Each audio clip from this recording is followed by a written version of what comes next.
In this video, we're going to talk about the intermediate value theorem and use it in an example problem. So the intermediate value theorem is if f of x is a continuous function on the interval from a to b, and u is a number between f of a and f of b, then there is a number c such that f of c is equal to u. So that's just a lot of words, and it can be kind of confusing to understand. Let's look at a graph, though, and hopefully we can explain that better. So if we look at this line, we see that we have our a value, our b value, f of b, and f of a. What it's saying is we have some number u between f of a and f of b. So let's just put a dot here and say this is u. Well, if we carry that over to our line, we see there is a point on our line.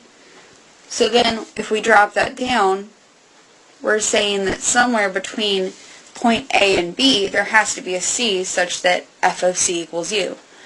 Well, that would be c here, because when you take the function, put c into the function, you get a point on this line that correlates to u. So, now we're going to show that for g of x equal to 3 minus x squared, the curve has a g of x equal to 0 between x equals 1 and x equals 2 by the intermediate value theorem. Then graph it.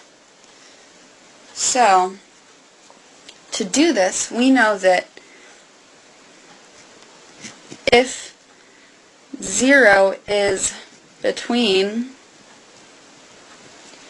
g of 1 and g of 2, then it is proven that there is a g of x equal to 0 between x equals 1 and x equals 2.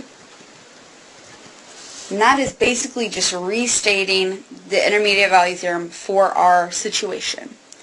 So to do that, let's solve and find what g of 1 is and g of 2 is.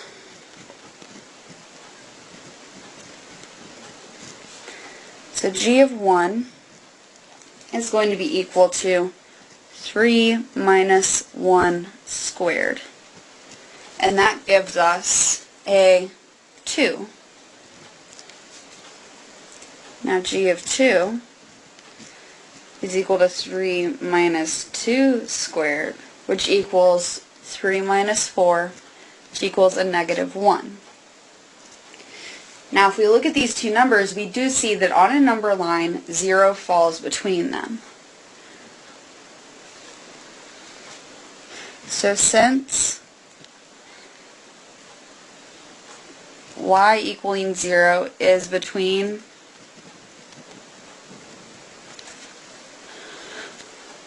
negative 1 and 2,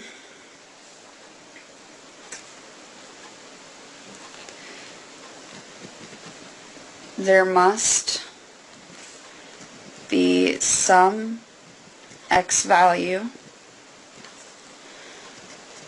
so that g of x is equal to 0. Now let's go ahead and plot this, and it'll make a little bit more sense seeing it maybe. So let's plot our 2 points we know first. We know we have at the x-coordinate of 2, our y-coordinate is negative 1.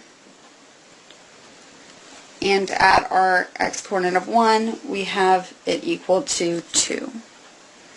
And since it is an 3 minus x squared, we know it's going to start up at 3. It'll curve down until we reach that point.